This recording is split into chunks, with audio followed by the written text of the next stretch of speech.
નમસ્કાર વિદ્યાર્થી મિત્રો, આજે આપણે ધોરણ 12 આંકડાશાસ્ત્રની અંદર પ્રકરણ નંબર 1 સૂચકાંકનો અભ્યાસ કરવા જઈ રહ્યા છીએ. સૂચકાંકને આપણે અંગ્રેજીમાં ઇન્ડેક્સ નંબર કહીશું. તો જોઈએ કે આ પ્રકરણનું વેટેજ કેટલા માર્કનું છે. તો આ પ્રકરણનું વેટેજ કુલ તમારે 12 માર્કનું છે.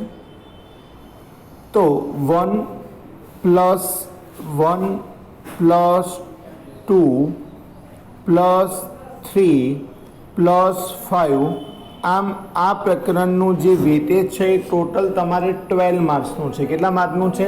12 માર્ક્સનું છે.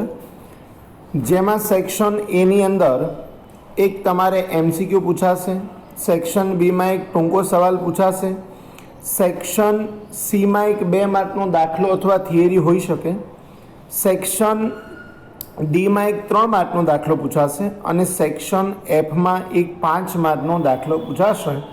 એમ આ ચેપ્ટરનું વેટેજ તમારે બેટા કુલ 12 માર્કનું છે. બરાબર છે. હવે સૂચકાંક સમજતા પહેલાં કેટલીક બાબતોનો આપણે અભ્યાસ કરવાનો છે. જોઈએ કે સૂચકાંકની વ્યાખ્યા અને અર્થ. તો આપણે સમજવાનું છે કે સમય અનુસાર વસ્તુની કિંમત, રાષ્ટ્રીય આવક, પુરવઠો, ઉત્પાદન, રોજગારી, બેરોજગારી, મૂડી, આયાત નિકાસ, જીવન નિર્વાહ ખર્ચ, દેશની માનવ વસ્તી, જન્મદર, મૃત્યુદર વગેરેમાં સતત શું થતા રહે છે? ફેરફાર થતા રહે છે. એકનો એક આંકડો રહેતો નથી, એની અંદર સતત વધારો ઘટાડો ચાલુ હોય છે. સામાન્ય રીતે આવા ફેરફારોનું પ્રમાણ, દિશા પણ બદલાતા રહે છે. સમયના પરિવર્તન સાથે વસ્તુની કિંમત, મૂલ્ય કે જથ્થામાં થતા ફેરફારોનો અભ્યાસ ઘણો મહત્વનો બની રહે છે. આવા ફેરફારની જાણકારીથી ભવિષ્યમાં આયોજન યોગ્ય રીતે કરી શકાય છે. કોઈ ચલ રાશિમાં બે ભિન્ન સમયમાં થતા ફેરફારો નીચેની રીતે આપણે માપી શકીએ છીએ. કોઈ પણ વસ્તુની કિંમતમાં ફેરફાર તો થાય જ. તો કોઈ પણ વસ્તુની કિંમતમાં જ્યારે ફેરફાર થતો હોય તો એ ફેરફાર આપણે 2 રીતે જાણી શકીએ. એક નિરપેક્ષ માપ, જેને આપણે તફાવતની રીત કહેવાય, કે જેમાં આપણે માત્ર તફાવત જોઈએ છે, અને બીજું છે સાપેક્ષ માપ, જે આપણે ગુણોત્તર દ્વારા જાણતા હોઈએ છીએ. તો ચલ રાશિમાં થતા ફેરફાર કેટલી રીતે માપી શકાય? તો 2 રીતે માપી શકાય. એક નિરપેક્ષ રીતે અને બીજું સાપેક્ષ રીતે. નિરપેક્ષમાં શું આવે તો કે અંદર 2 વસ્તુની કિંમતમાં રહેલો માત્ર તફાવત જોવાય છે. જ્યારે સાપેક્ષમાં શું છે તો એની અંદર ગુણોત્તર જોવામાં આવે છે. આપણને એણે એક સરસ એક ઉદાહરણ આપેલું છે. એમાં આપણને એવું કીધું છે કે દાખલા તરીકે ઘઉંનો ભાવ 2015માં 24 રૂપિયા હતો, જે 2016માં કેટલો થયો? 30 રૂપિયા થયો. મતલબ કે ઘઉંનો ભાવ 6 રૂપિયા વધ્યો. એ જ રીતે ચોખાનો ભાવ 40 રૂપિયા હતો, જે વધીને કેટલો થયો? 46 થયો.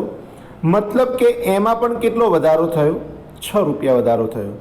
આમ તમને દેખીતી રીતે એવું લાગે કે બંનેની વસ્તુની ભાવમાં સરખો વધારો થયો છે 6 રૂપિયાનો. પણ ના, એ વસ્તુ ખોટી છે. કેમ ખોટી છે? તો ઘઉંનો ભાવ 24 હતો અને 30 થયો, અને ચોખાનો ભાવ 40 હતો અને 46 થયો. તો આ જે આપણે 6 રૂપિયા જોયા ને, એ નિરપેક્ષ તફાવત કહેવાય, જેને આપણે તફાવતની રીત કહેતા હોઈએ છીએ. તો જુઓ, ઘઉં અને ચોખાના ભાવમાં થતા ફેરફારોને ઉપરની બંને રીતે સરખાવી જોઈએ. પહેલું નિરપેક્ષ તફાવતની રીત. ઘઉંનો ભાવ જે 2015માં 24 હતો તે વધીને 2016માં કેટલો થયો? 30 થયો. તેથી વર્ષ 2015ના સાપેક્ષમાં વર્ષ 2016માં ભાવ કિલોગ્રામ દીઠ કેટલો વધ્યો છે? ₹6. તે જ રીતે ચોખાનો ભાવ બી કેટલો વધ્યો છે? 6 રૂપિયા વધ્યો છે. બરાબર છે? ઓકે. તો તફાવતની રીતમાં તો બંનેનો વધારો સરખો આવે છે. પણ આપણે બીજી જે રીત છે સાપેક્ષમાં, જેને આપણે ગુણોત્તરની રીત જોઈએ છીએ, અને એની દ્વારા જ આપણે સૂચકાંક શોધતા શીખવાનું છે. તો એ છે સાપેક્ષ માપ, એટલે કે ગુણોત્તરની રીત. આ રીતમાં વર્ષ 2016માં વસ્તુના ભાવમાં થતા સાપેક્ષ ફેરફારો જાણવામાં વસ્તુના વર્ષ 2016નો ભાવનો તેના વર્ગ 2015ના ભાવ સાથેનો ગુણોત્તર મેળવવામાં આવે છે. તો જો એણે શું કર્યું, તો કે ઘઉંનો ભાવ જે 30 થયો એ કોની સરખામણીમાં થયો, તો કે 24ની સરખામણીમાં. તો એણે 30/24 કર્યું, તો એનો ભાવ 1.25 ગણો થયો. જ્યારે ચોખામાં શું થયું, 46/40, તો 1.15 ગણો થયો. બરાબર છે. તો આ જે આપણે સરખામણી કરી એ ગુણોત્તરની મદદથી કરી. હવે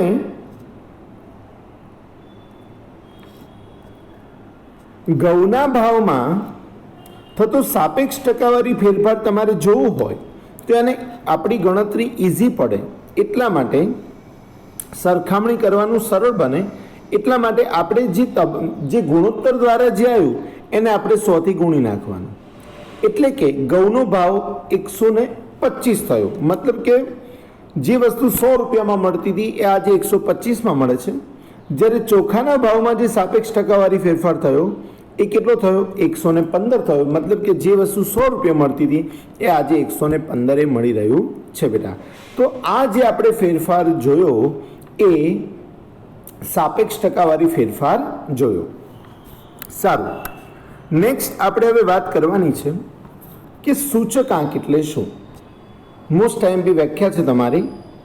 સૂચકાંકની વ્યાખ્યા દરેકે યાદ કરવાની છે, પરીક્ષામાં પૂછાવાની શક્યતા પૂરેપૂરી છે. કોઈ પણ વસ્તુ સાથે સંકળાયેલ ચલ રાશિની આપેલ સમયની કિંમતમાં કોઈ ચોક્કસ સમયની તેની કિંમતના સાપેક્ષમાં થતા ટકાવારી ફેરફારને સૂચકાંક કહેવામાં આવે છે. ફરીથી, કોઈ પણ વસ્તુ સાથે સંકળાયેલ ચલ રાશિની ચાલુ સમયની કિંમતમાં કોઈ આધાર સમયની કિંમતના સાપેક્ષમાં થતો ટકાવારી ફેરફાર એટલે જ સૂચકાંક. ફરીથી એકવાર કહું છું,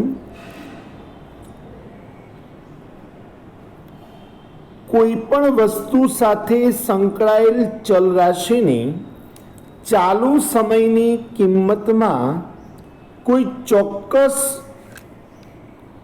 એટલે કે આધાર સમયની કિંમતમાં થતો સાપેક્ષ ટકાવારી ફેરફાર એટલે જ સૂચકાંક. સૂચકાંકને સંકેતમાં I વડે દર્શાવવામાં આવે છે. I બરાબર P1/P0 ગુણ્યા 100. તો જ્યારે તમારે 1 માર્કમાં સૂચકાંકની વ્યાખ્યા પૂછાય તો તમારે પહેલાં આટલું લખવાનું છે. ફરીથી કહું છું, કોઈ પણ વસ્તુ સાથે સંકળાયેલ ચલ રાશિની ચાલુ સમયની કિંમતમાં આધાર સમયની તેની કિંમતના સાપેક્ષમાં થતો ટકાવારી ફેરફાર એટલે જ સૂચકાંક. સૂચકાંકને સંકેતમાં I વડે દર્શાવવામાં આવે છે. શેના વડે? I વડે. આ લખવું ફરજિયાત છે. I બરાબર P1/P0 ગુણ્યા 100. શું લખવાનું છે? I બરાબર P1/P0 ગુણ્યા 100. P1 એટલે ચાલુ વર્ષનો ભાવ. ચાલુ વર્ષને આપણે સંકેતમાં 1 વડે દર્શાવીએ છીએ અને ભાવને અંગ્રેજીમાં પ્રાઇસ કહીએ છીએ, માટે એનો P લેવાનો છે. P0 એટલે આધાર વર્ષનો ભાવ અને ગુણ્યા કેટલા કરવાના છે? 100 કરવાના છે.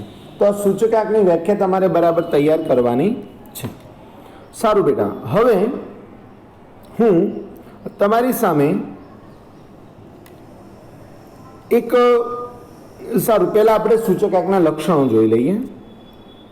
તો સૂચકાંકના લક્ષણોની વાત કરીએ તો સૂચકાંક એક સાપેક્ષ માપ હોવાથી તે એકમથી મુક્ત છે. એટલે કે જ્યારે તમે કોઈનો બી સૂચકાંક શોધો ને તો પાછળ કશું જ ન લખાય, રૂપિયા આ કે કશું જ લખાય નહીં. ખાલી એ ન્યુમેરિકલ જે આવે 100, 125, 150, 160 જે બી આવે એ જ, પાછળ કંઈ લખાતું નથી.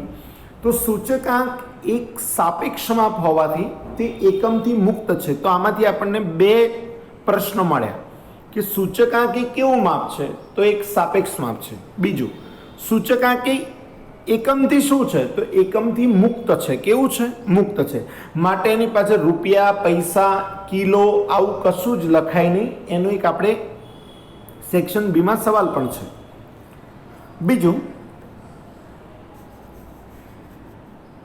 જુદા જુદા એકમોવાળી ચલ રાશિની કિંમતમાં થતા ફેરફારો સૂચકાંક દ્વારા સરખાવી શકાય છે. તેથી સૂચકાંક તુલનાત્મક માપ છે. તમારે એક વસ્તુની સરખામણી બીજી વસ્તુ જોડે કરવી હોય, દાખલા તરીકે આપણે હમણાં ઘઉં અને ચોખાની વાત કરી, તો ઘઉંનો ભાવ 125 થયો અને ચોખાનો 115, એટલે કે ઘઉંના ભાવમાં 25% વધારો થયો અને ચોખાના ભાવમાં 15% વધારો થયો. તો એ આપણે સરખામણી સૂચકાંક દ્વારા કરી શક્યા. નેક્સ્ટ, સૂચકાંક ટકાવારી ફેરફાર દર્શાવતું એક સાપેક્ષ માપ છે. સૂચકાંક એક વિશિષ્ટ સરેરાશ માપ છે. તે સરેરાશના બધા લક્ષણો ધરાવે છે. સૂચકાંક બે જુદા જુદા સમયની પરિસ્થિતિઓની ગુણોત્તર દ્વારા, શેના દ્વારા? ગુણોત્તર દ્વારા સરખામણી કરવામાં આવે છે. તો સૂચકાંકની અંદર બે વસ્તુની સરખામણી શેના દ્વારા થાય છે? તો કે ગુણોત્તર દ્વારા થાય છે. શેના દ્વારા થાય છે બેટા? ગુણોત્તર દ્વારા. સારું. સૂચકાંકના ઉપયોગો. તો આપણને સવાલ એવો થાય કે સૂચકાંક શા માટે શોધવામાં આવે છે? સૂચકાંક શોધવાનું અગત્યતા શું? તો સૂચકાંક એક વિશેષ સામાન્ય ખ્યાલ એવો છે કે સૂચકાંક માત્ર ચલ રાશિની કિંમત તેમજ ભાવ સપાટીની સામાન્ય વધઘટનું માપ શોધવા માટે વપરાય છે, પરંતુ તેનો ઉપયોગ ભાવ સપાટીમાં થતી વધઘટના અભ્યાસ પૂરતો સીમિત રહ્યો નથી.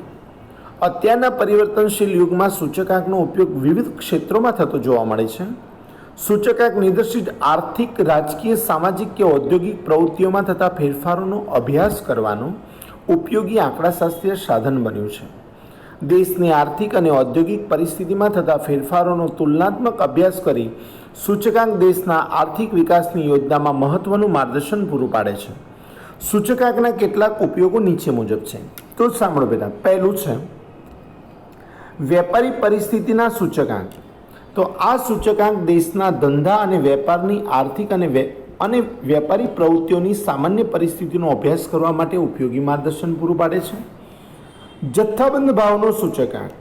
તો જથ્થાબંધ ભાવના સૂચકાંક દ્વારા આપણે ભાવની અંદર કેટલો વધારો ઘટાડો થયો તે આપણે જાણી શકીએ છીએ.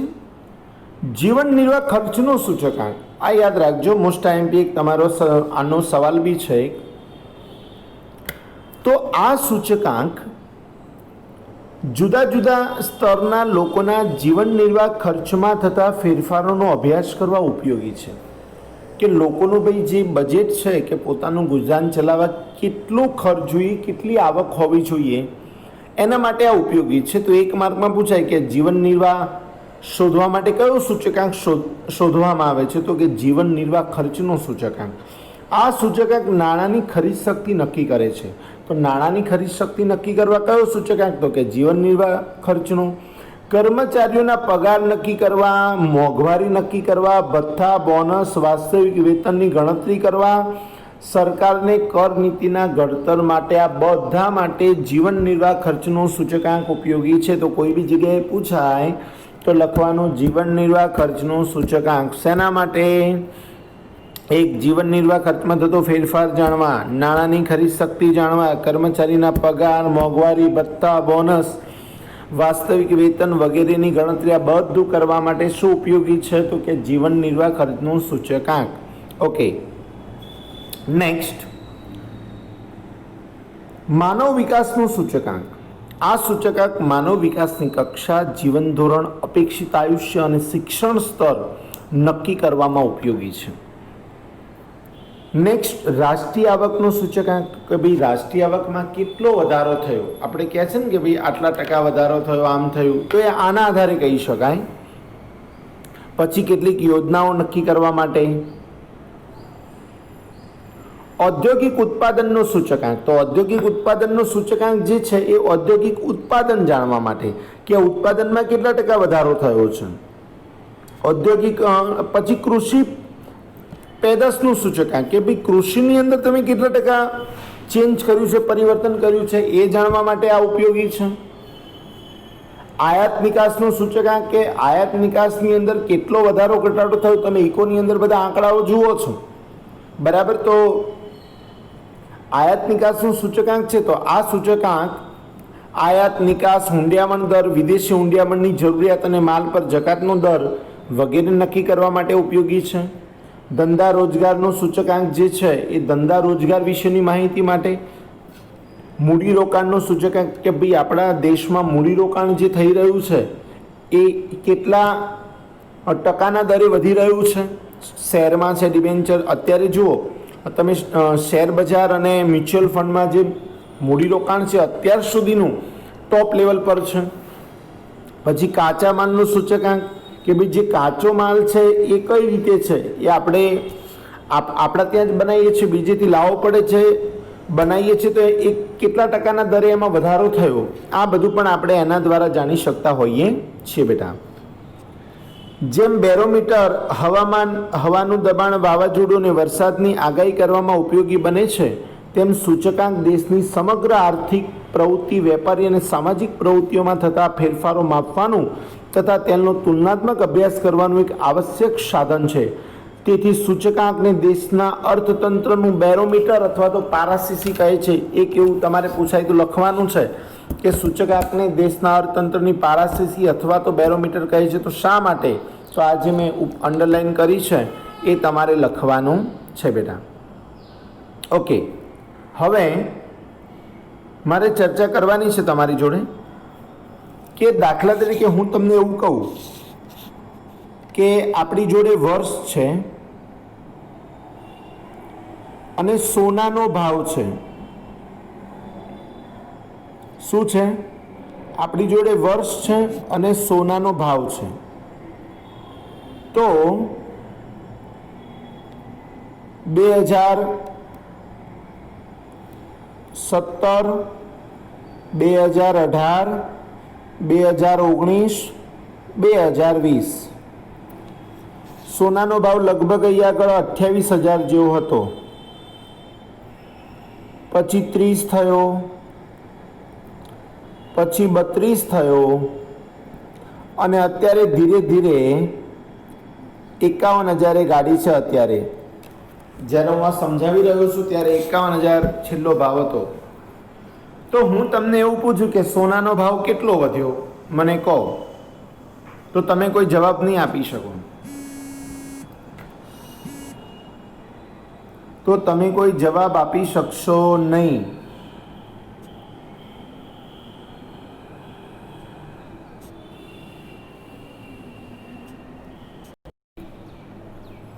સોનાનો ભાવ કેટલો વધ્યો હું એવું તમને પૂછું તો તમે મને કોઈ જવાબ આપી શકશો નહીં. કારણ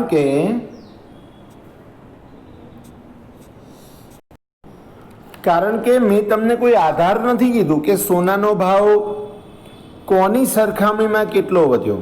પણ હું કહું કે ચલો સોનાનો ભાવ જે છે એ 2017ની સરખામણીમાં 2018માં કેટલો વધ્યો, તો તમે કહેશો 2000 વધ્યો.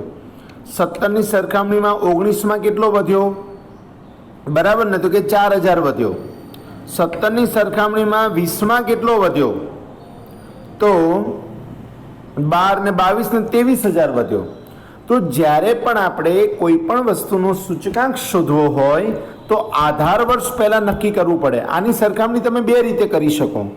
એક સરખામણી 17ને લઈ અને બધા વર્ષ જોડે કરી શકાય, અને બીજી સરખામણી કઈ રીતે કરી શકાય તો કે જ્યારે તમારે 18નું શોધવું હોય તો 17ના સંદર્ભમાં જાણવાનું, 19ની સરખામણી 18 જોડે કરવાની, 20ની સરખામણી કોની જોડે કરવાની, 19ની જોડે.